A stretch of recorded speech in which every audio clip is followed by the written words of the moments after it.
in the company, the fastest way is to put a lot more effort into the onboarding. And so for me, for example, like structuring out for a role that is duplicative, like the one that... What's up, guys? So today we have a Q&A from one of our most recent workshops where I talk about gaining trust with the team.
So, research shows that 70% of startups offer some remote work and they prefer...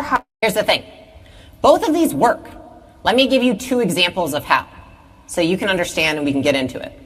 Okay? And nobody freaking ask me about crypto right now. This is just the company that I chose because it is a grueling example of this. Okay? Coinbase, $1 billion company, arguably less or more any other day. But they have about 4,500 employees, right? Majority of the employee base does not last past 15 months. Okay, that's their tenure. They have, if you look on their Glassdoor, these are some of the quotes from it. No work-life balance. Most intense place I've ever worked. Never know when it's your time to go. Why is it that it still works? Right? Because the demand is high enough due to the pay and status of working at this place that they can afford to churn at that rate. They can still get in good people, pay them a lot of money, and it will be fine. That's just the truth. So people are like, why is big corp such assholes? It's like, because it fucking works. It does. I'm not saying I like it. I don't like it.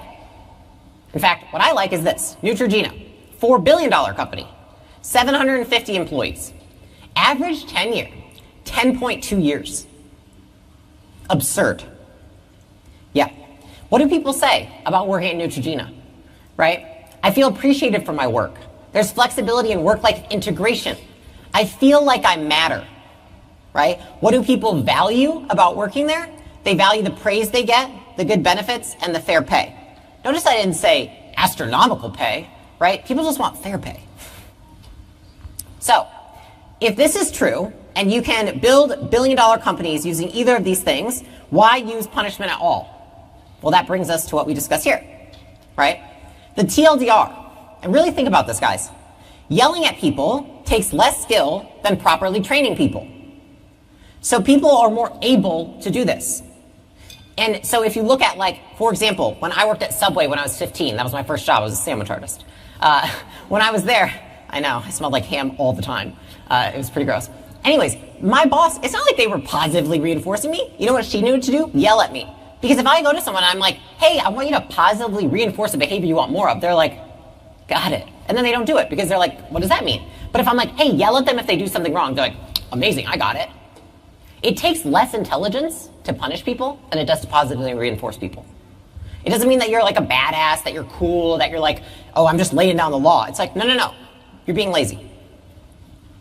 So, why is it that people are less apt to switch to this, right? So the way that positive reinforcement works is that it is slower to start out, but then once it takes off, it creates a longer lasting result of behavior change. So why, if we use behavior science, why is it that people are less likely to do this? Because you see less in the beginning. It's kind of like when you put someone on a sustainable weight loss plan, and in the beginning they're like, I've only lost 2 pounds this week. And you're like, that's pretty good. What if you did that for a year? And they're like, but I need to lose 10 now, right? And then they go back to their detox with their tea. Now on the other side, you have punishment, right? So punishment is much faster to start. I bet you if your dog jumps on the couch and you just whip the fuck out of him, he ain't gonna jump on the couch again, is he? Not in front of you. Just being real. But what it does, right, it's faster to start. It creates a long-term dysfunction in the behavior adherence because the other person on the other end will only abstain from the behavior when the threat is present. Anybody ever come home and their dog is literally on the couch and you're like, why the fuck? I've told you so many times not to get on the fucking couch. Every time you jump on the couch, I'm like, get off, right? Well, when you're not home, you're the threat. So when you're not there, the threat's not present. So of course he goes on the couch. He doesn't actually give a fuck about the couch. He doesn't feel good or feel rewarded when he's not on the couch. He just knows he has to avoid it when you're around, right? So what happens is people, when the threat is present, will adhere and they will rebound when it's not. So they both work. But what's the cost? And I want you guys to pay attention to this next slide because some of you will relate to the left side and some of you relate to the right side. The cost of punishment. What does it feel like? What does it feel like to have a punishing environment at work, right? One, it creates an environment of secrecy. People are too afraid to reveal mistakes because they don't want to be punished. They're trying to avoid it, right? And so then they don't actually tell you problems that are going on. Anyone here ever have people hide problems from them? They're probably scared of you, right? Whether you mean to or not, we do not have to try to purposely punish people. We can do it with a glance, right? The second is that it causes significant anxiety and stress. And so when you go into a workplace where people are constantly stressed and anxious, it's usually because they're walking on eggshells, because again, they're worried about being punished. Third, over time creates resentment from the employee to the boss. So if everyone's ever felt like over enough time, it's like all my trainers left and took all my clients or something like this, it's like there was something going on that was creating that resentment, right? Some people were feeling suppressed or punished. It removes feelings of autonomy from workers and creates a feeling of imprisonment, right? What happens then? People do the minimum work not to get fired. This is due to being punished. This is not because people are stupid or lazy. You miss out on discretionary effort, loyalty, tenure, and innovation. Those are all the things you don't get when you rule with punishment. You're not going to have people innovate for you because guess what? They don't give a fuck about you. You're not going to have people stay for a long time because again, they're just trying to get the fuck out. And you're not going to have people that are giving you shower time thoughts because they don't feel like they're getting that from you, right? And so people will work as hard as the bar is high. So you just have to keep raising the bar of what is minimally okay to not get fired, and that is the only way that you can get them to perform. And that is what most companies are run by. Now on the other side, we have positive reinforcement, right? This creates an environment of security because people are encouraged to make mistakes and discuss them. We openly talk about making mistakes, right? We encourage and thank people for making mistakes because it means they tried, right? Teammates feel a sense of security and excitement when they come to work. In fact, you'll see them showing up earlier. They stay later. Because why? They like being there. They don't feel scared. Over time, it creates immense loyalty and trust from the employee to boss and vice versa. So you feel like an intense bond with the people that you work with. You empower your teammates. They do more work than anybody expects of them, including you, because they like it. Not because they have to, but because they want to. It motivates teammates to utilize discretionary effort at work, right? So you get the shower time that you don't get if you use punishment. And people work hard because they enjoy the consequences of their hard work. They enjoy feeling like they have somewhere that they can make an impact and somewhere where they are rewarded for working hard. So in short, what does this mean? Really simple. We do more of the stuff we like and we do less of the stuff that we don't like. Work is included. Like, if you guys don't like your business, you're probably trying to avoid it, sell it, what the fuck ever, right? Same goes for people that work for you. So, if you've got your dickhead boss over here, you're going to be on the other side, over there, doing things you do want to do. So if you've ever had anybody who's like, you know, they used to be really involved at work and used to feel like you got a ton of discretionary effort, and then all of a sudden you feel like, man, they're like doing all this other stuff outside of work, and they're like spending way more time with their friends and going out and doing all these things. Why is that? Something happened. Something punishing. So that person no longer gets positive reinforcement from their work. They get more of it from outside of work. Therefore, they do more of the thing they like, which is outside of work. And so if we're forced to do the stuff that we don't like, we do the minimum to get by or to avoid punishment. Okay? So if somebody feels like they have to keep the job to make a living for their family, they will do the minimum so that you do not fire them and nothing more. Right? And so if your employees don't like you or like the work, they will just give you the minimal effort to maintain the job. Okay? Anybody in here have someone on their team that does the minimum not to get fired?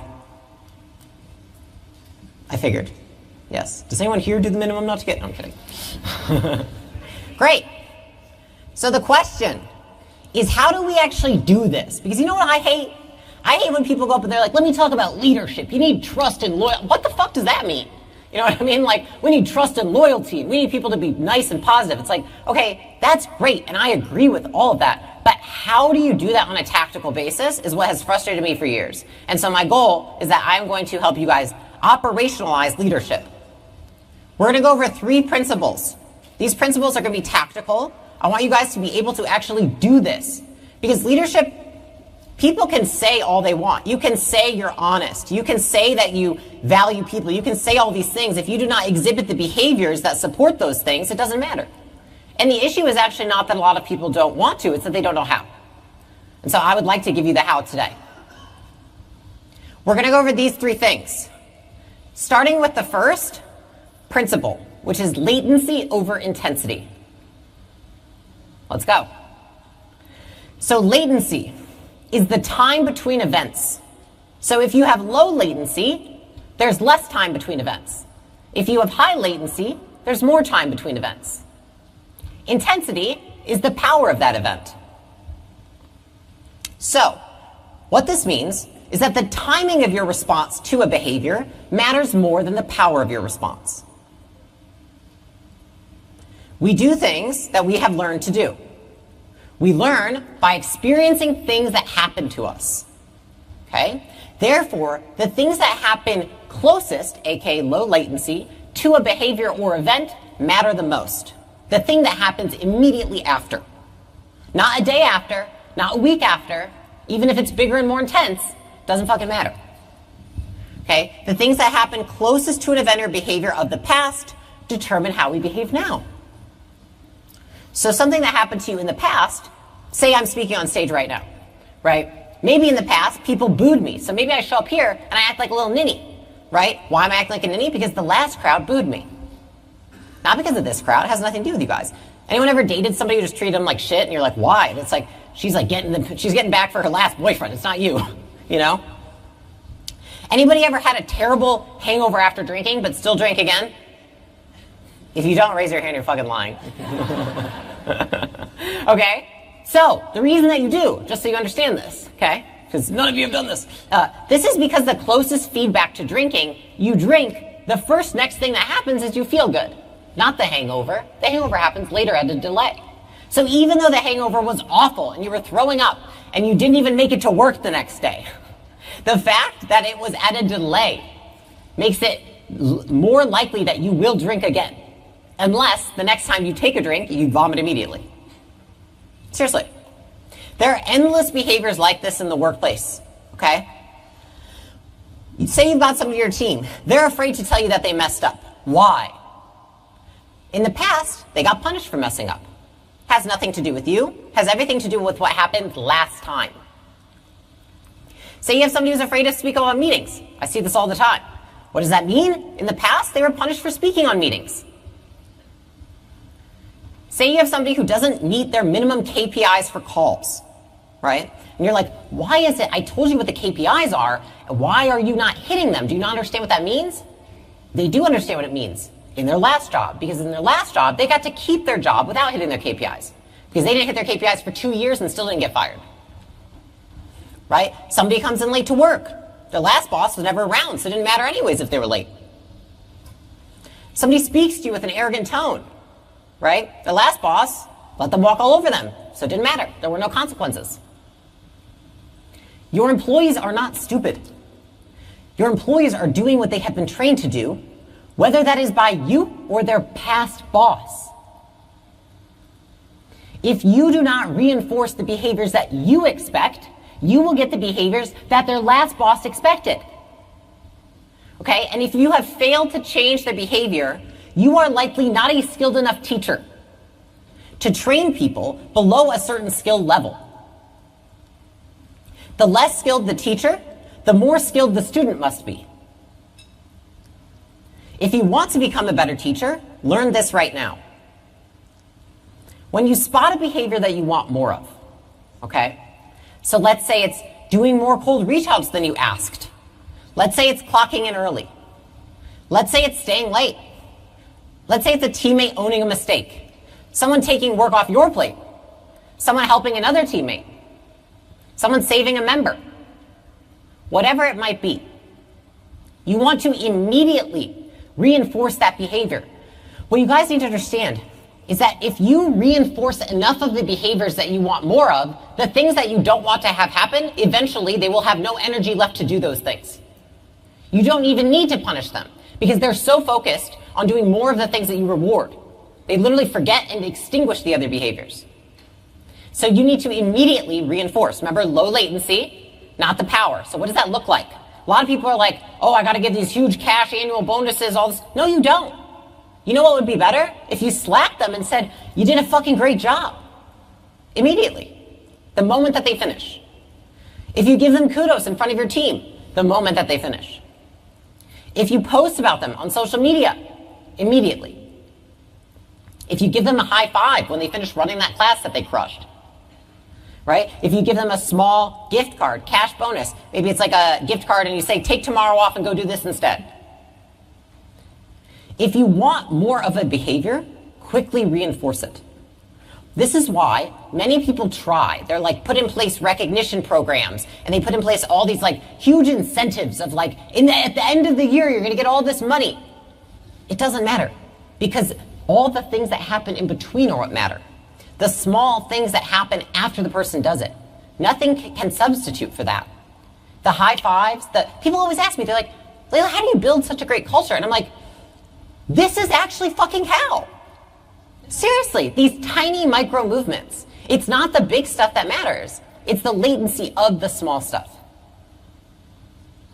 And on the other side of that, and for some of you, this is an issue, is that if you want less of a behavior, you slowly reinforce it. So think about things right now that you want more of, that you are slowly reinforcing, right? There are lots of things in businesses, again, like the huge cash bonus at the end of the year. People would do way better if you took that cash bonus, split it up, put it over like every week, and then just handed them like a $100 bill. So we want to think through these things because this works in both directions. If you want less of something, slowly reinforce it or don't at all. If you want more of something, you quickly reinforce that thing. That is latency over intensity. Wonderful. The next one. We've got criticism and insults.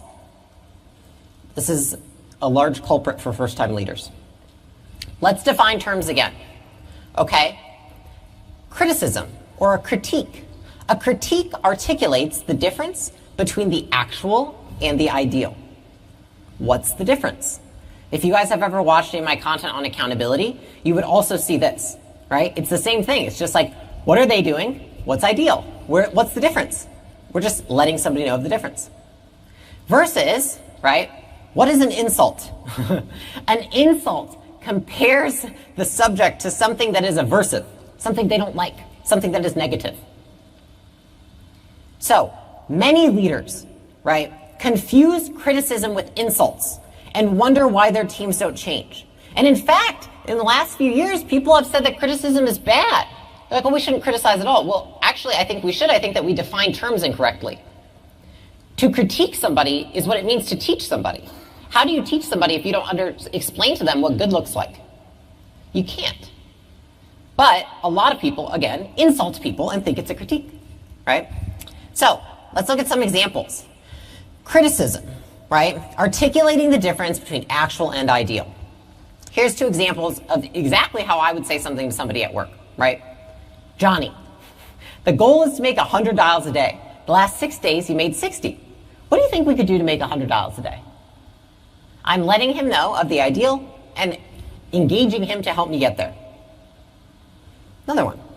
Sarah, you ran the class in 45 minutes when it's a 60-minute class. Next time, why don't we take the full rest break so we can make it 60?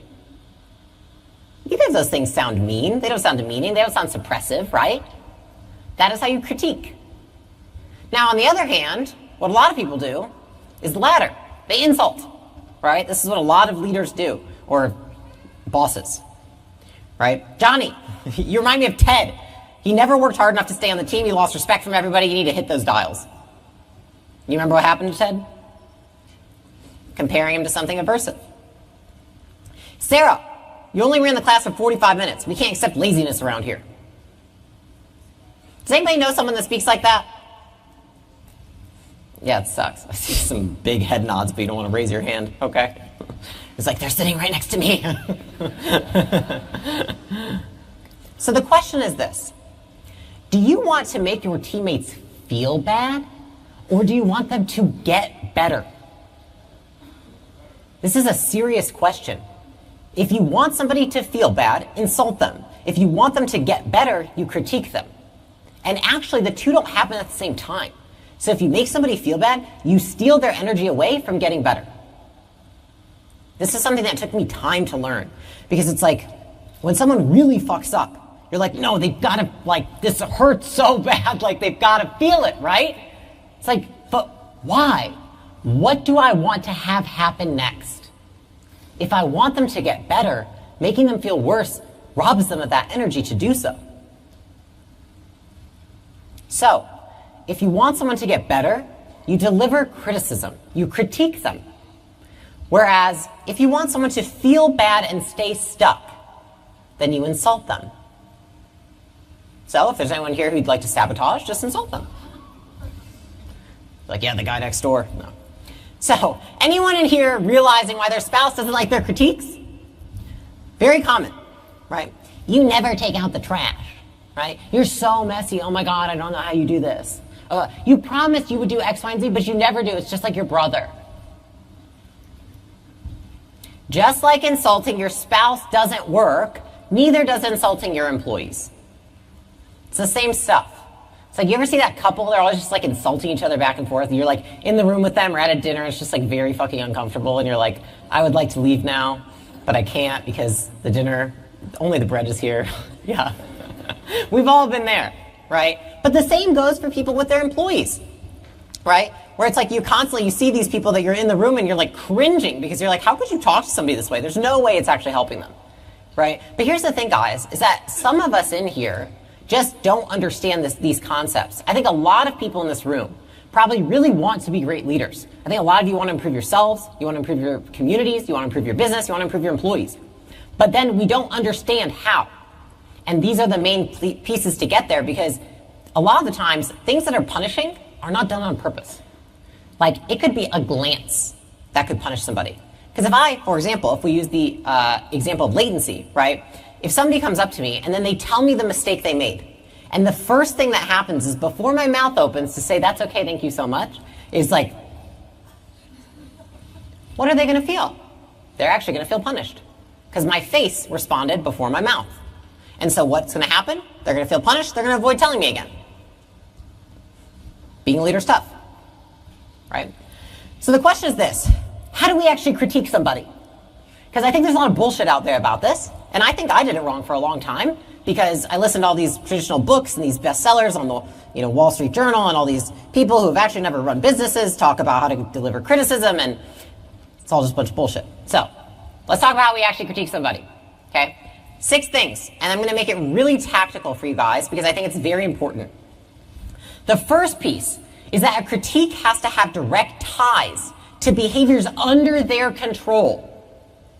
Okay? Not to someone else's behaviors, not to behavior that's uncontrollable by them, not that's one that has to do with them plus 7 other people. Behaviors that are under their control specifically. That's the first piece. Now, the second is that the performer or the employee has to know what the critique means, because they have to have the baseline skills. This happens all the time, is that you hire somebody and you're like, I'm telling them that their tonality sucks, but they're not changing their tonality. Well, the reason is because you didn't assess for what baseline skills were needed. Motherfucker doesn't even know what tonality means. How can he improve something he doesn't even know what it means? But we do this all the time.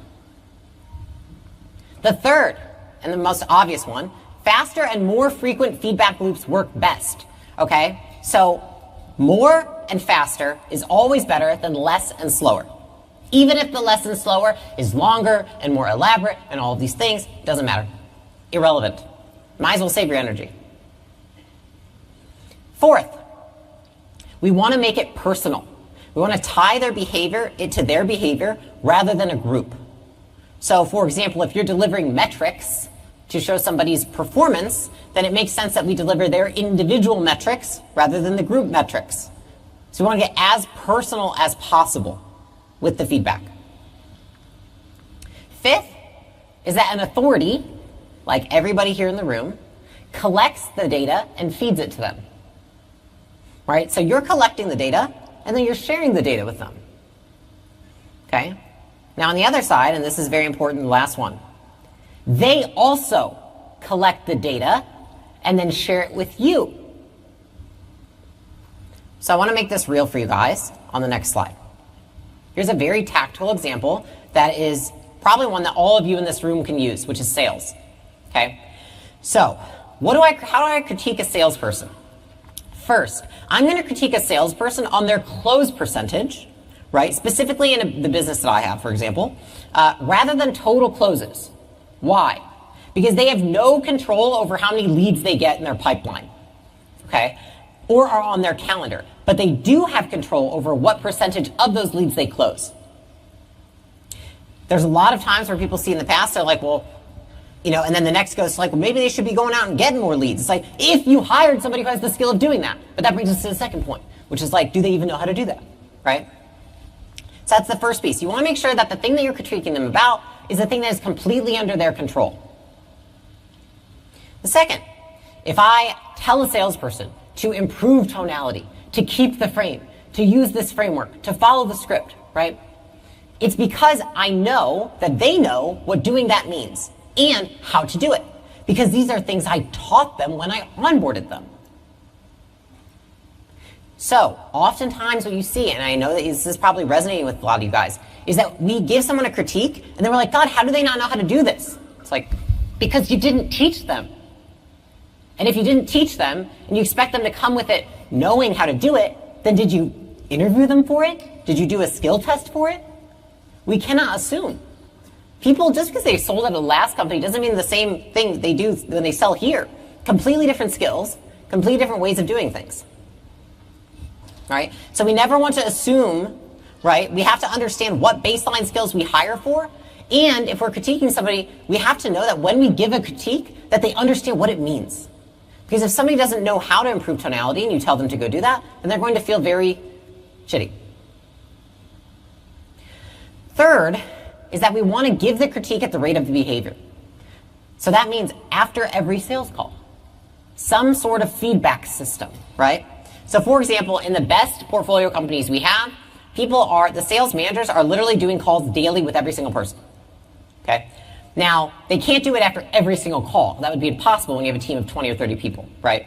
But what they can do is that they have Slack threads where people are constantly giving them updates about their calls, and then they're getting reinforcement from them in there.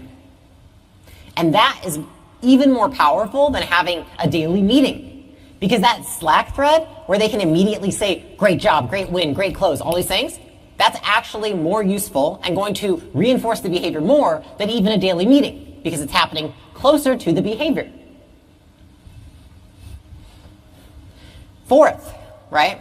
I would give individual sales reps critiques rather than the group so that it's most relevant to them. So a lot of times, what you see in big companies, for example, is people get really fed up of being in a big company because they feel like they're constantly getting punished for the one or two people that didn't do something right. And so we want to make sure that we're not punishing the group for two people that maybe aren't hitting their metrics. Because then it feels like the whole group's like, hey, do you not see that I'm like crushing it this week? It's like we have to read the room. The last one, or second to last, is that the sales manager is going to present the individual data to each salesperson, right? So like in our best portfolio company, for example, the sales manager sends the stats each week to the sales team and asks them for their feedback. They're like, what do you think of your numbers this week? Open-ended question. Now, at the same time, Each of those sales reps, right, also document their own data on a daily basis and then are asked to critique themselves. So at the end of their daily stats, it just says, what do you think, how do you think you did today? And they just send it in. It's already shared with the sales manager. And the sales manager can see it every day. This is what critiquing somebody looks like. It's a lot of fucking work. But this is how you do it right. And this is why so many people don't understand, like, why can't I build an amazing culture? Why is it that people are leaving? Why is it? Because this stuff takes a lot of work and effort. And it's also taken me years to understand that a lot of the stuff that people have taught us and a lot of the traditional things that people say about how to give people feedback and all this stuff, honestly, just doesn't work super well. And listen, I'm not saying this is like the Bible or anything like that. I'm just saying like this has worked super well for me and all of our portfolio companies. So, do you guys think if you committed to using just one of these 6 principles that you would improve your team? Yes. Great. Let's move on to the next one. So we have latency over intensity, we've got criticism versus insult, and then we have future versus past. So, the best leaders create a vision so compelling that their team is so focused on moving forward that they think not to look back. Okay? The best leaders also understand, right, in order to move forward, you must direct people into the future rather than resurrect the past. You focus them on what they can do right tomorrow rather than what they did wrong yesterday. So, focusing on the past and why something occurred gives zero direction as what to do next and often leaves people feeling shitty. Let's define some terms here when we talking about the future versus the past. So future-focused feedback. Feedback that tells people what to do in the future. Past-dwelling feedback. Feedback that tells people what they did wrong in the past. Why is it important to use future feedback, right? Where you're focusing on the future, you're talking about what to do next, okay? Has anyone ever heard of like the pink elephant in the room? It's like, don't think about the pink elephant, don't think about the pink elephant, don't think about the pink elephant. What are you thinking about? The pink fucking elephant. Don't think about how you fucked up that last sales call. Don't think about how you fucked up that last sales call. Don't think about how your tonality sucked. Don't think about the fact that you didn't close anybody last week. The mind goes in the direction of the dominant thought, regardless of if there's a not or if there's a don't, right? This is called ironic process theory. This is why focusing on the past doesn't work. In fact, it keeps people stuck more than it helps them get better. And it doesn't make them feel good either. Again, stealing their power from doing something better. So for example, when we insult somebody, when we talk about the past, we make it clear that we don't know what people want to do, but we leave people with zero clue as to what to do next. All right? So have you ever told somebody what they did wrong and wondered why they didn't do it right next time? You're like, I said what you did wrong, but then he didn't do what I wanted him to do. It's like, yes, because you didn't tell him how to do it right. You told him what you didn't like, you didn't tell him what you did like. It's like, all right, let's just say, like, for example, every time I get my nails done, right, for like the first, I want to say like 4 years of my relationship with Alex, I get my nails done, and I would be like, what do you think? And he'd be like, what's for breakfast again? And I was like, what the fuck, right? And so finally I was like, dude, it was like years of guessing. It's like every time I would show my nails, it'd be something like chrome. He'd be like, I could just see by his face. It's like, he's just trying to avoid the question. He didn't want to punish me, but he also didn't want something he liked it because he didn't like it, right? So finally I was like, what would you like me to do? And he was like, always get French. I was like, that's it? He's like, yes. So what have I done? Now I always get my nails done as French because I asked him, what do I do next time? Rather than what do you not like? And that's a silly example, but it's true. So here's what we want to start doing, okay? We want to go and shift from feedback that focuses on the past to feedback that focuses on what we want someone to do next, in the future. What does this look like? So instead of saying, don't run the class like that again, we say, next time we run the class, would you take the 60-minute rest breaks? Don't speak so softly when you're on the phone. Instead of saying that, When you're on the phone, try raising your voice like when you're speaking to a client when the gym is loud, giving them direction. You shouldn't talk to clients about personal matters so often. Next time a client brings up a personal matter with you, just gently try to change the subject by saying something about the weather. Right? We can never have something like that happen ever again. What do you think we could do better next time? Stop saying the price when you're on the sales call with prospects. Instead of saying the price, let's just tell them it's expensive. Let me know how it goes. Right? So instead of telling people what we want them to stop, we want to tell people what we want them to do. Right? Kind of like I'm doing right now. Literally what I'm doing right now. Stop telling people what we want them to stop doing. Start telling people what we want them to do instead. We're not saying don't do something. We're giving them an alternative. And that's what I want you guys to understand is that when you're directing somebody into the future, we're giving them an alternative behavior.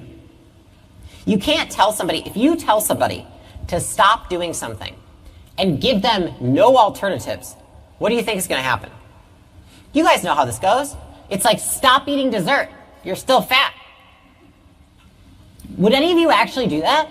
No. You know what you'd probably do? Why is it that there's all these like protein desserts and there's all these like low calorie desserts and there's all these other things that we do and oh, there's decaf coffee and tea and all this stuff, right? Because alternatives work better than telling someone to stop doing something. So the same goes for our teams. We have to give them an alternative that is good enough that they'll stick with doing that thing instead of the past behavior. So don't do the tea. At least do a fudgesicle. They're like 40 calories. It's actually a hack for you guys. Fudgesicles, 40 calories. I learned that the other day. It's amazing. So we want to trade assuming that your team knows what to do for telling them what to do instead. And a lot of you guys in here are afraid to tell people what to do. Some of you are too nice. You're like, no, I don't want to tell them what to do because I don't want them to feel like I'm micromanaging them. What? You're giving them clarity. Like giving someone the instructions for how to do their job and what you think good looks like is literally your job. It is not micromanaging. Micromanaging is like once you've given them clear instructions and you've set the vision, you check in every 5 seconds like, hey, how's that going? Hey, what's this? Hey, where's that thing at? Right? Oh, well, could you do it like this instead? Actually, I think do it like that. Like being nitpicky. That's what micromanaging is. Giving someone clear direction is being a good boss. Right? And that is how you create a culture where people want to stay and where you get the returns of somebody staying at your company for 10 years.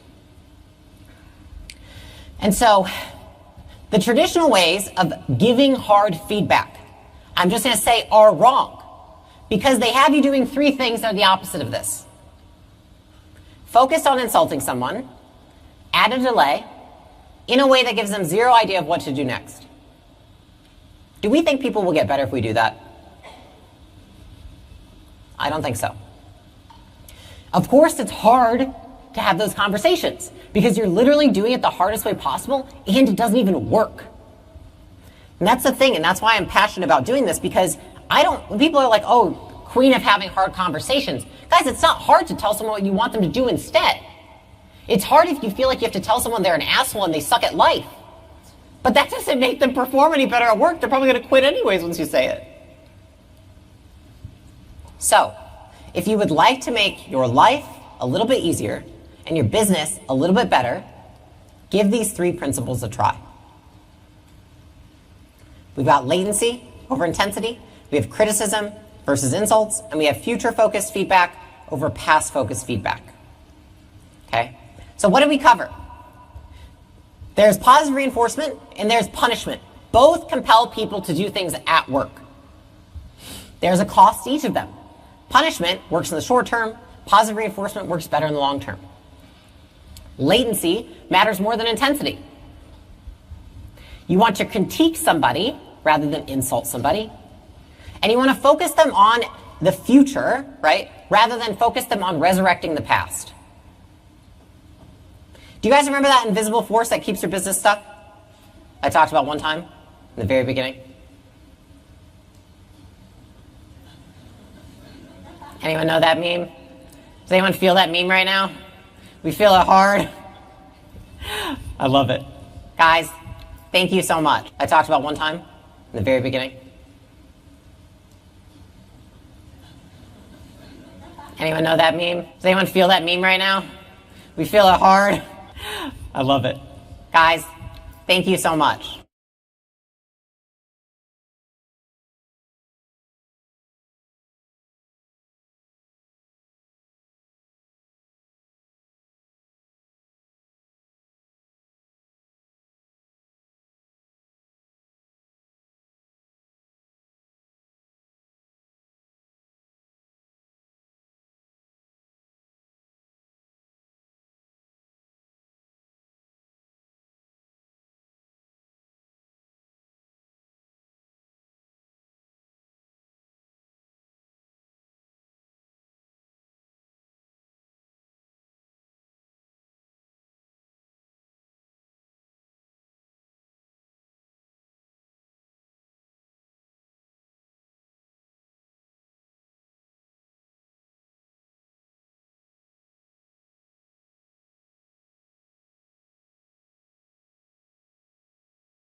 Have you ever been deeply hurt by someone?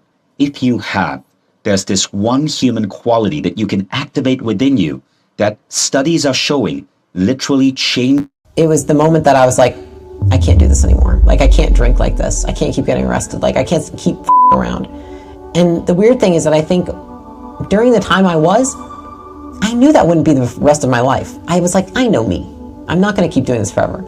But I think that, you know, a lot of people say that to themselves and then they end up 20 years later. They're still saying, I'll turn it around in a day or two. Today, I sit down with the amazing Leila Hormozi, founder and CEO of acquisition.com.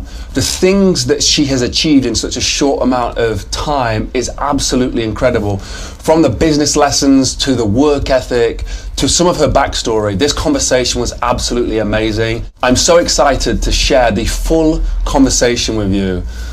Today's video was made possible by mulliganbrothers.com, where we're having an end of summer sale where it's buy one get one free across all the t-shirts using code SALE, and also the Memento Mori poster and the Nota journal is also heavily discounted with the link in the description. But before that, let's dive into this amazing and insightful conversation with Leila Hormozi, where you're going to learn about business, how to set up your mind and your mentality to become a successful entrepreneur. And also a mentality around Leila is that a small idea and a small business is just as hard as running a big idea and a big business. And she's going to teach you how to think like this instead of think small. Let's dive into this amazing interview with Leila Hormozi. Usually what I ask is just to introduce yourself and what you do for somebody who wouldn't know you. So my name's Leila Hormozi, and currently I'm the CEO of acquisition.com. Acquisition.com is essentially a portfolio of businesses that we acquire a minority stake in. And prior to that, I was the CEO of Gym Launch, Prestige Labs, and Allen, there was a service company, an e-commerce company, and then a software company, and sold all three of those, and then started acquisition.com literally the next day. I'm hoping we can sort of dive into some of the details, but there was so much there. Like, I think we're going to have to skim a lot of it, but I'd love to dive into some of the details. But I'd love to start where you grew up, and especially for a British audience. Like, how would you describe where you grew up? Like, I didn't even know what Vegas was like until I was like 20 years old. I didn't know what it would look like. So yeah, what was your childhood like? Where did you grow up? So I grew up in Portage, Michigan, which is like a small Midwestern town. Midwest, different from the West Coast in terms of, like, people are very friendly. You all know all your neighbors. Typically, if you grow up there, you end up staying there, getting a job there, starting a family there. Not as many people, I think, are venturing out and leaving and going to the coasts. And it's definitely a different kind of mentality. It's slow. It's much slower than where I live now. And so everything is slower paced, more family focused, obviously also safer, less to do. And, you know, what's funny is that I just remember my entire life when I lived there, always thinking, I can't wait to leave because it felt too slow for me. And out of all the amazing places that you could live in the country, not even just that, but the world, I was like, why here? And I think I felt that for a very long time, which is why I did end up leaving. The thing that gets me, like, with your story is, and this is what I'd like to try and get across to the viewers, is do you think you were born with this sort of ambition to grow outside of the situation you were in? Or was it something that happened within your childhood that led you to that place? I don't think that I was born with anything. I mean, I would tell you, my dad would say differently. But I actually think it was when my parents ended up getting divorced when I think I was between 8 and 9, when they separated. And my dad ended up moving out, getting an apartment somewhere. My sister ended up leaving, going to college, because she was much older than me. And then I was stuck alone with my mom in the house when they had left. And then my mother very quickly, because of the divorce, and then very quickly after their divorce, her dad passed away. And she just went into, like, a very dark place. And she turned to drugs and alcohol. And I witnessed that from day one. Like, starting to drink more, then, like, drinking every day, then, like, starting to drink earlier in the day, and then, like, until it snowballed into, like, a complete alcoholic. And so I actually think that that time in my life and living with her for the 5 years I did when she did that was probably the pivotal moment that turned me into the person I am today. Because until then, I had been sheltered by 2 really amazing parents who meant well, but I also think I was very sheltered and dependent on them. And in the time that I spent living with her when she was an alcoholic, you know, she wouldn't come home for days on end. She would come home and be incoherent. She would not talk to me, ignore me. She'd always be with a boyfriend at the time, in and out of the bars. And I had to learn to take care of myself. And at the time, it was extremely hard. And I remember just a constant, perpetual feeling of stress, like, in my body, like, not being able to get rid of the feeling of just, like, complete anxiety. Because I was always worried about her. I was always worried, is she gonna be okay? Is she gonna end up killing herself today? Is she gonna end up coming home? Am I gonna be on my own? Like, what am I gonna do? But what I didn't realize was that going through that for those 5 years taught me how to take care of myself, and ultimately that I could rely on myself, which at the time I don't think I could have known that it would do that for me. But now looking back, I see it as, like, that was the moment in which I would say, it was almost like it gave me the jump start to get to where I am today. Because I'm not sure that I would be able to be the leader I am if I hadn't learned how to lead myself so early on. Could you pin it, though? Could you pin down the trait that you had, or the thing that you had? Because I think you was 10 years old. There's a tragic story I remember you saying in one of your videos about where you was calling for her, and it happened on multiple occasions, but you was trying to call for her and you couldn't get hold of her as a 10-year-old. most 10-year-olds, I don't think would react in the same way as you did. Like, is there something you could pin down that led you to be able to do that? Yeah. I was sitting in our guest room of, I'm sorry, when you said it, it's just like, I was sitting in the guest room of our house, and I thought she was dead. And so I kept calling her phone, and I think it was like the 20th time that I called. And she didn't pick up. And then I remember thinking to myself, why do you keep calling? She's never going to pick up. She's not going to answer. And I sat there, and I remember thinking, holding the phone in my hand, I said, I'm not calling again. I'm done. And then I just thought to myself, this thought popped in my head, and I said, I need to make the rest of my life so good that it makes all of this worth it.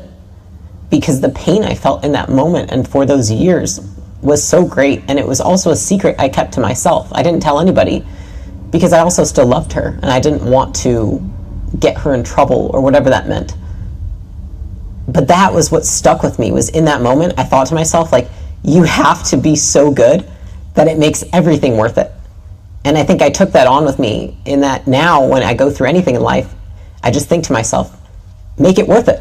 Make the dark moments worth it by doing yourself justice and getting to the other side and getting through it and not being a victim of those dark times. I don't know how a kid at that age had that thought, but I'm super grateful I did, and I remember it crystal clear. I remember holding the phone. It was one of the phones with like a huge cord, and it was like yellow, banana phone basically. And I remember just sitting there, it was 3 a.m., and thinking that. And from that moment on, I felt like a sense of calmness, because I thought to myself, one, no longer am I going to keep calling. She's going to leave. Who knows if she's going to come back? I need to focus on myself, and I need to focus on making my life better. And then the second thing was, it like lit a fire inside of me to be better, because I feel like in that moment I saw, you know, she was a great mother to me when she was, but I saw her turn into this person that I felt was so unfamiliar to me. And the only thought I could have to myself was like, I will never do this to somebody. I never want to do this to anybody in my life and make them feel this way. And so I think what it did was that it propelled me to go in the complete opposite direction that she was in. And then it led me to, you know, finally getting out of her house and saying, you know what, I'm going to leave. Because she would say, you know, if you leave, I'm going to die. If you leave, like, I have nothing left. My life will be over. And so it felt like, you know, in a way, a threat. Like, what does that mean, your life will be over? You know, she wasn't stable. And I said to myself, I'm not your mother. And I remember the day I was like, I'm leaving, and I'm not coming back.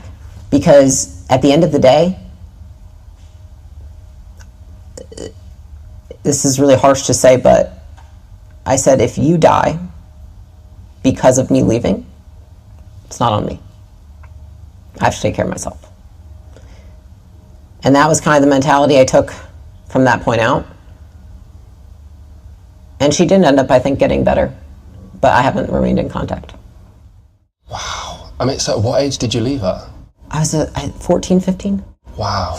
So so there was a 5-year time period, was there, from when your parents divorced, going through that sort of process? So during the time in between, I stopped staying at the house. I started, you know, if you talked to like childhood friends, like I ended up staying with them. I had friends' parents who knew the situation with my mom, and I would basically live at their house. Like I even did chores at one of my best friend's house. They would buy groceries for me. Like it was like I basically lived there, and I would come home to get, you know, clothes and things like that. But I kind of checked out. I was like, I'm just going to do me and take care of myself and not be around this. And I would come back, you know, every week or so to see what was going on, and usually the house was disgusting, and I would clean it, and then I would leave again. But I just tried not to stay there because I didn't feel safe, and I didn't feel like, I didn't know who she was anymore. You know, it wasn't the mother that I grew up with, and so I didn't want to stay there because I felt like I created my own family within my friends' families. And I think that is the truth, is like, I think she was so absent at that point in time, I felt like I had to go get what I needed elsewhere. Alcohol is so destructive. I think, our family suffered with, my father was like a really bad alcoholic, but he wasn't in our lives, so it didn't really affect us. But like, I remember I had a phone call with my grandmother one time. She was the sweetest lady. I never realised that she was alcoholic. She'd been alcoholic her whole life. And I got a phone call about, I'm going to kill myself, and I could only imagine like what that would be like to be living around that with a parent. It must be so difficult. And I'm still like, I wish it was easy to pin what the ingredient was that allowed you to grow out of that situation, because so many people through tragedy or difficult times and traumas, it feels like they do go one or the other way. You know, they either fall victim to it or they don't become a victim and they become much stronger for it. I think there was a quote, I'm gonna mess this up because there's so many moments in your life where you was probably handed a shit hand and you just went the opposite way, and it was like, fuck you guys, like I'll show you guys wrong. But there was something you said, if I can't find it, I'm just gonna butcher it. That's okay. So maybe I'll just butcher it. But it was basically like, I'm gonna work as hard as I possibly can so that for the future, that the past is just the past, and it's so far behind me that all I can see is the future. Can you talk about that mentality? You know, I heard this statistic at one point where it was like over 50% of the past that we remember is inaccurate. And once I heard that, this like light bulb went off for me, because I think I was probably like 20 or 21 at the time, and people were always telling me, you've got to resolve things with your mom, you've got to figure out these things. And like, I'd been to therapy in and out and talked to plenty of therapists and life coaches, all these things about my mother, right? And I constantly felt like it was just reopening something that I would never find a resolution to. You know, it's like, it was shitty. She became an alcoholic. She didn't mean for it to make my life worse, but it did by consequence. Do I think she's a bad person? No. Do I think that she, you know, created bad conditions for me? Yes. And I just realized that the more that I focused on working on my future, the less the past had power over me and the less relevant it was to my life. And especially knowing that, 50% of it could be made up, I'm like, what if it was better? What if it was worse? I don't know. You know, this is my memory and my recollection, but I don't want to live my life beholden to a past that might not even be true. It's just my perspective. That to me was the main thought. It's like, why would I let that control me when, you know, our minds do very powerful things? It's like, I don't know in what direction it was amplified, you know, but right now, allowing me to think that things were worse than they were, how's that going to help me make a better future? It's not. And so I just went heads down and like, I'm going to create such a compelling life for myself that I don't even think about the past. And that's worked for me for the last 13 years. Normally I'd stick to sort of the documentary stuff, but I have to pick up on this because it's really close to me. So around 7 years ago, just before Mulligan Brothers started, like the whole YouTube stuff, my son passed away. And my way of dealing with it was to do this. And I head down, was obsessed, still am, but was obsessed. But I would say 2 years ago, there was a point where everybody around me was telling me how, you know, it wasn't great for me, I need to go to therapy, all this kind of stuff. So I did, and it felt like I was just churning up, and for a good year, churning up this thing and bringing all this, like, this stuff back. Now I'm back heads down again, you know, and I'm focusing forward and just cracking on, and I feel better than ever. But the opinion of people with that kind of mentality is that it's just wrong. It's not the right way to do it. I'd love to hear more on it. I mean, there's a lot that we could go into there, which is like, it's also like, you know, there's great waitresses and there's awful waitresses. There are great therapists, there are awful therapists. How does the person in the room know to judge? Oftentimes they don't. And so I think a lot of people fall prey to people that create dependency on them. You know, I actually think in studying what I have, which is in studying like some of the best, you know, psychiatrists and therapists from 100 years ago, most therapy should only take 6 to 8 weeks. And I think that we created a culture in which people are dependent on therapy so that they can keep coming back and they get recurring revenue. So I look at it more as like, that's a great business model for a therapist. Is that good for the patient? Probably not. Also, through a lot of the things that I studied, I just realized there is also self-therapy, which is that you can therapize yourself. Now, who I've studied the most for this has probably been Albert Ellis. I've read like all of his books. But I think that what I've realized is that you can change how you behave despite whatever happened to you. And so most people say, let me figure out why this happened. Like, why are you so upset about your son? Of course you're fucking upset. What the hell? You know what I mean? Like, of course I'm upset that I'm about, what the hell? Like, that's normal and okay to be that upset. But is there anything that can be done about it? It's like, no. And then I think that people tend to demonize maybe the way that we feel afterwards and say that there must be something wrong with you for feeling depressed. That's baffling to me, that people would think that there's anything wrong with feeling depressed or anxious, or, you know, like you have something wrong with you. Because I think when we feel like the true depths of negative human emotions, we do wonder if there's something wrong with us. But that's just life. And I think that we live in a society where people label it as there's something wrong with you. And I think I actually fell prey to it for a few years, where therapists were telling me there was something wrong with me.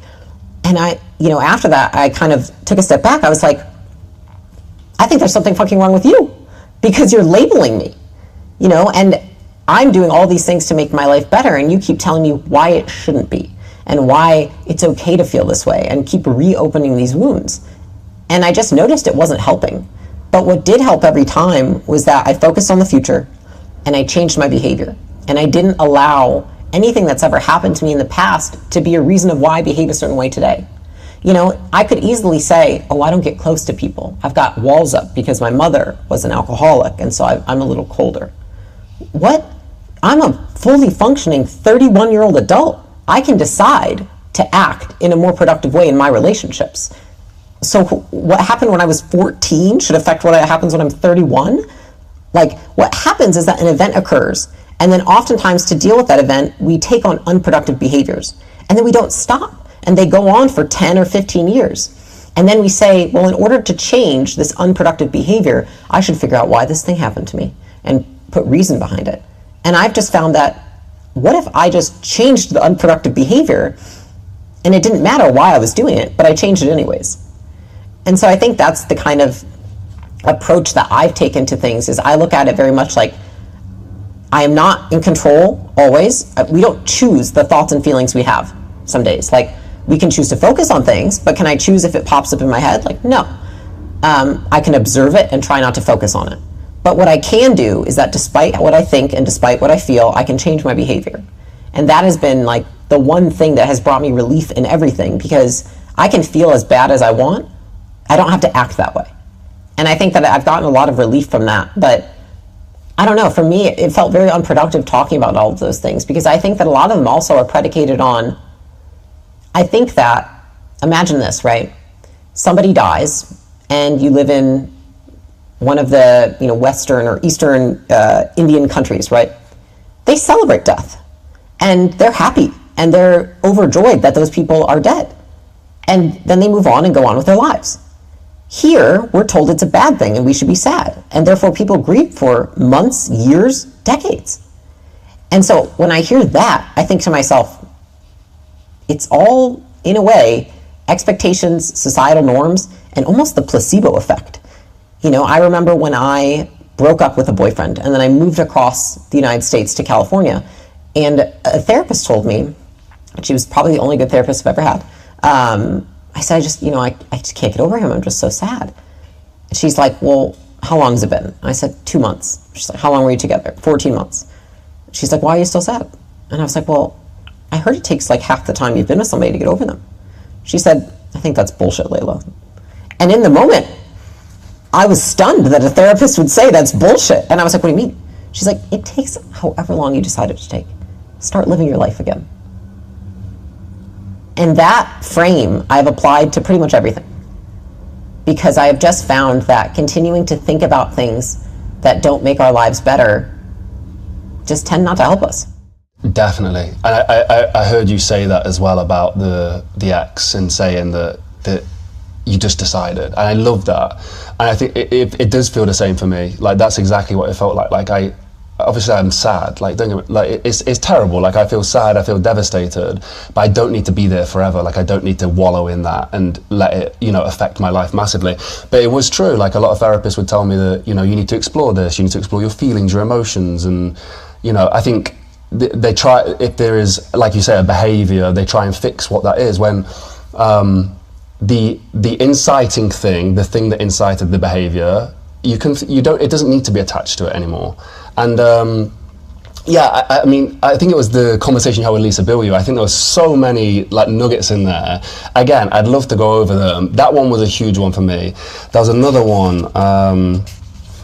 Again, like I don't want to butcher these, but this was the I really liked this one, and it was based on anxiety. And if you have anxiety, like I want to talk specifically about when you first went on stage, but like just away from that, like you said, you don't have to feel great. When you're stepping into a boardroom or onto stage or whatever situation it is, you don't have to feel great. You can accept that, and once you've accepted that, it makes it easier. It's not to feel perfect the whole time, and then you kind of work your way through it one step at a time afterwards.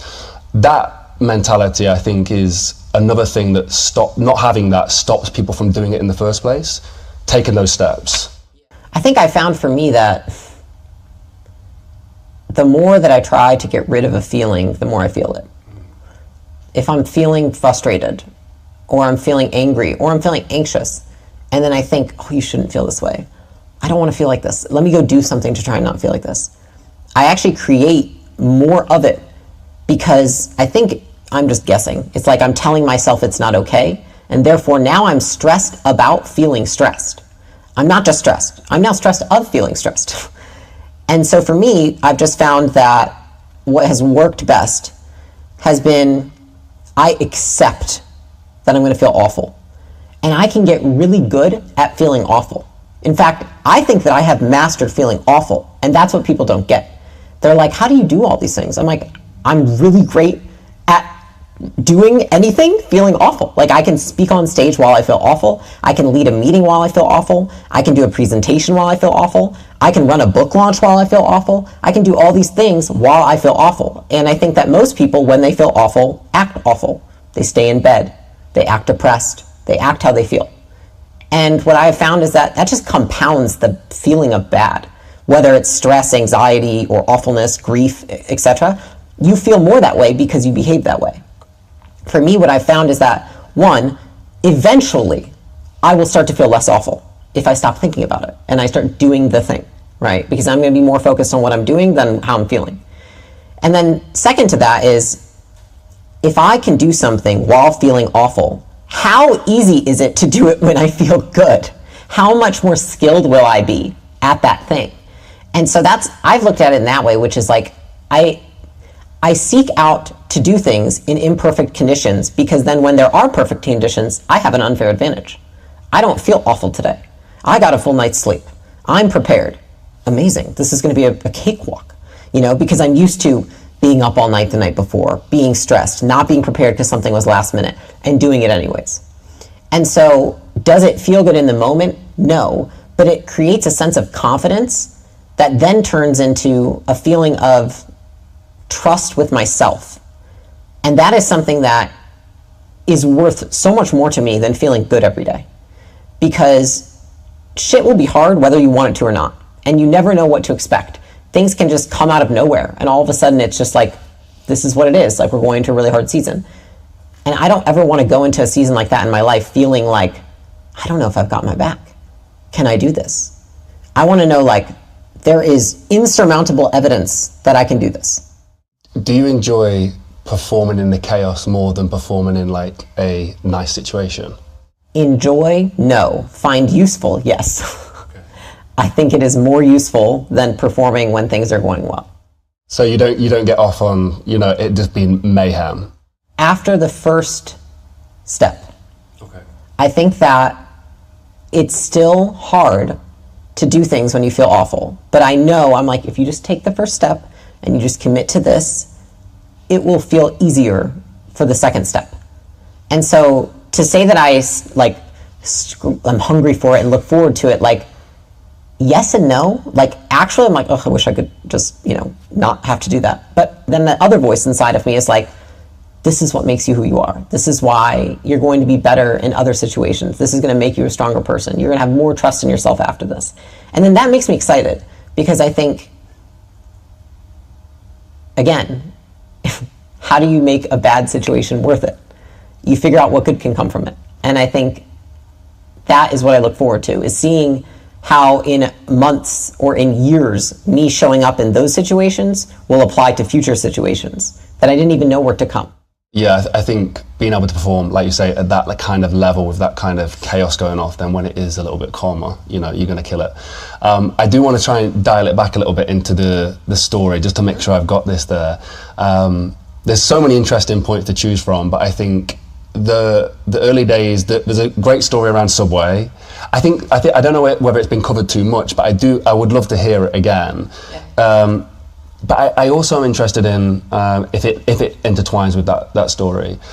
Was there at that point a belief in your head that you were going to be somebody, that you was going to achieve something? And if there was, did it come from anywhere in particular? I don't think I ever, in my early days, had a belief, oh, I'm going to be somebody, whatever that means. But I think that the mentality I had was, don't stop until you are. Do I believe that I can get there? At that time, no. But did I believe I could work harder than anybody? Yes. I believed I could, and work harder than anybody's relative, but I think I knew that I could put in the work to at least have a chance at it. And I think that was the one thing that, I think I got that from my dad. He was an immigrant, he came from Iran, and I've watched him my entire life, and he has tireless work ethic. And he always said, you don't have to be the smartest, you don't have to be the best, but you can work harder than everybody. And he's like, that's the approach I've always taken. And my dad is a fantastic person, but I believe him because I think he does outwork everybody just because he cares, and that's part of who he is. And so I think seeing that, I think, was a really great example for me, because early on, after I got out of the house with my mother, that was my mentality, which was just work on yourself, work on being better. And that's when I got my first job. And I got my job, it was at Subway, which I could walk to from my house, from my dad's house, because I moved in with him. And at that point, I think I had my driver's permanent. So I couldn't actually drive a car yet. So I knew I could walk. And I was like, well, that's good, because one, I can get exercise when I go there and back, because I was trying to get in better shape. And then two, I can have a job, right? And they were one of the only places that would take somebody that was not 16 yet. And so that was my first job, and it was purely to make money. I was just I need this money to save up to buy things I want. It was just, that was it. It wasn't oh, I'm going to work so hard on all these things. I think I just accepted that I need to start from the bottom, because I remember being embarrassed at times. People would come in, I'm a Subway sandwich artist. I'm making their Subways, and I'm a girl also. There's more men that worked there. And it was the Subway right next to my competitor high school. So all the football team would come there and get subs, or all and so it was a little embarrassing at times. But I think it was really good for me, because what that job taught me to do in the beginning was, and I think this is a skill, but how to follow directions. That sounds silly, but there are so many people who you can give directions to and they don't follow them. And I think that I learned at that job that is a skill, because I saw all these other people that were working there get fired because they wouldn't make a sandwich correctly, because they wouldn't do the opening or the closing correctly, simple things. But they are skills nonetheless. And I'm grateful that I started there, because I think it was humbling and it wasn't glamorous, and none of my first jobs were. But they taught me things that in the moment I didn't realize were important, and I look back on now and I can pinpoint everything I gained from each one.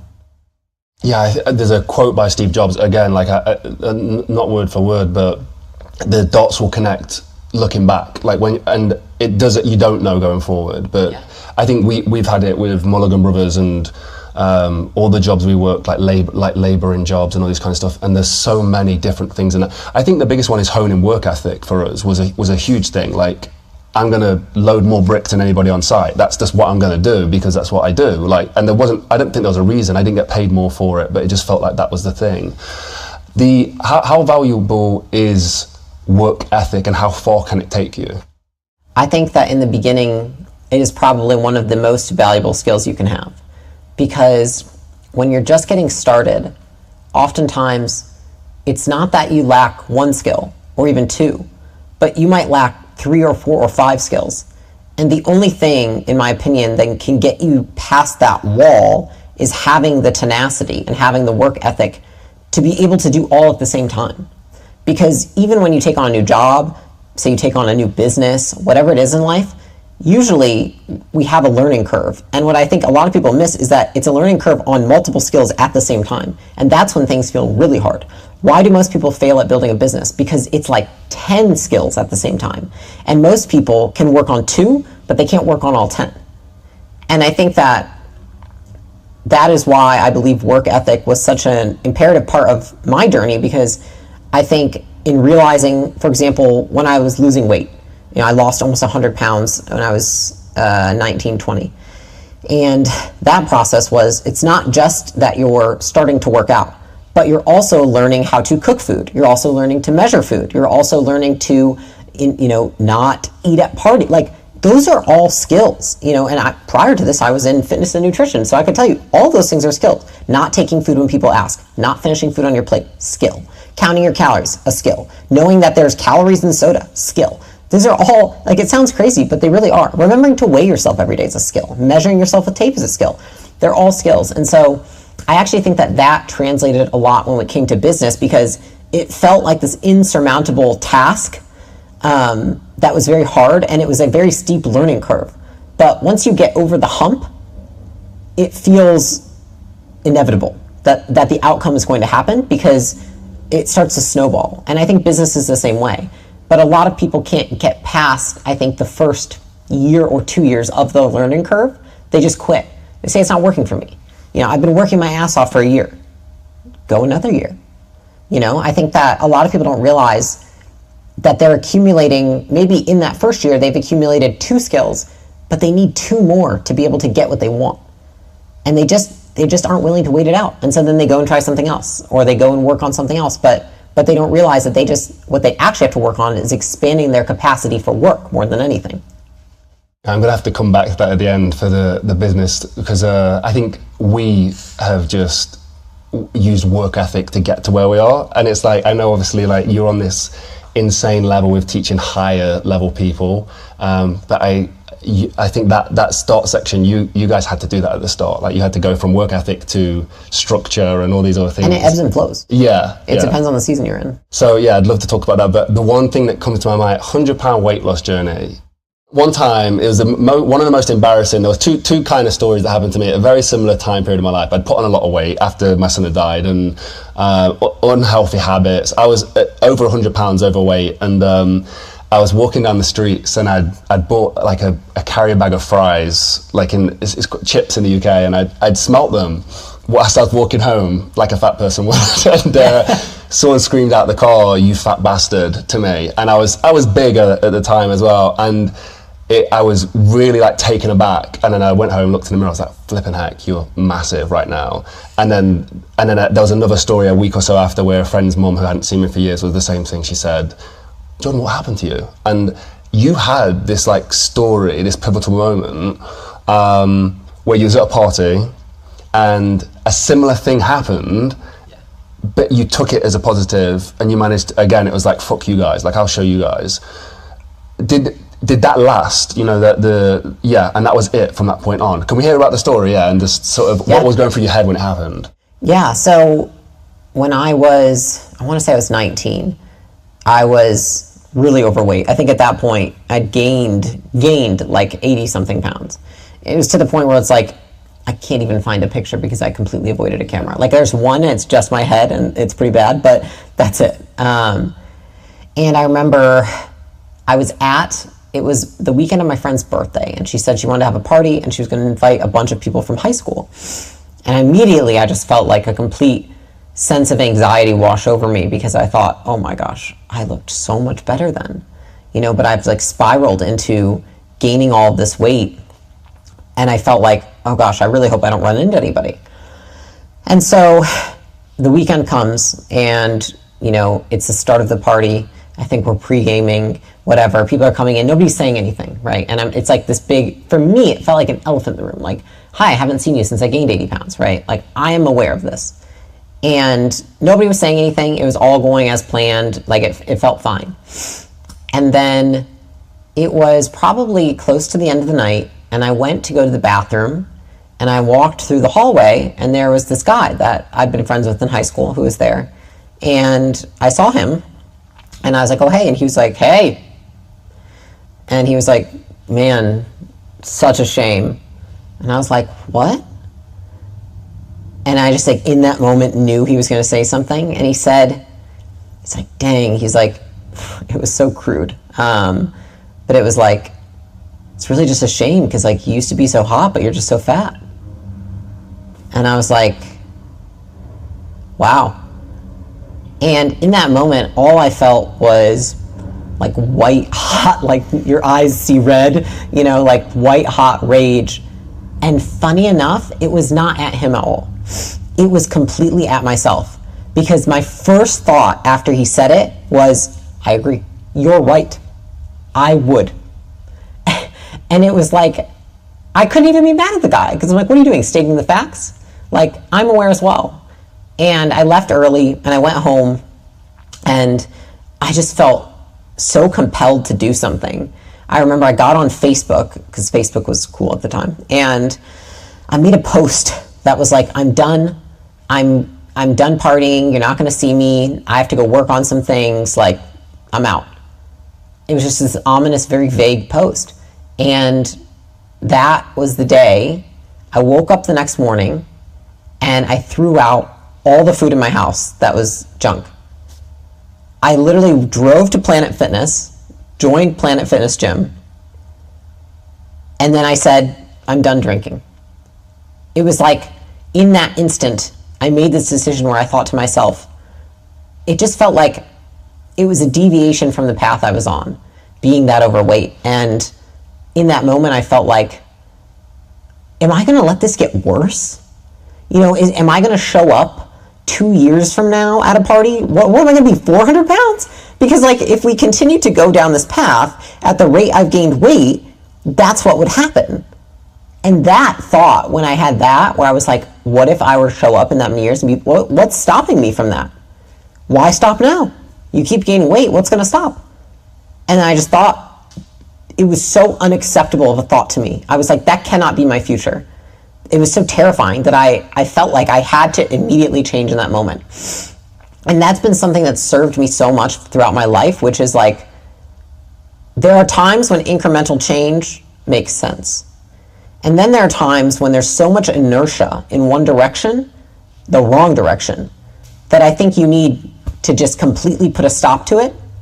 And in that moment, that was one of those. I was like, we need to go snowball in the other direction. And so instead of like, let me just slowly make life, I was like, screw it. Everything goes out the window today. New Leila. I am no longer who I was. I am now this new person. You eat well. You don't hang out with people who drink all the time. You don't do drugs all the time. And you work out. And it was really hard and terrifying because I had not been out of shape before. But going into a gym being overweight was so hard for me. Like walking in there, feeling like everyone was staring at me, feeling like I was out of shape, you know, saying no to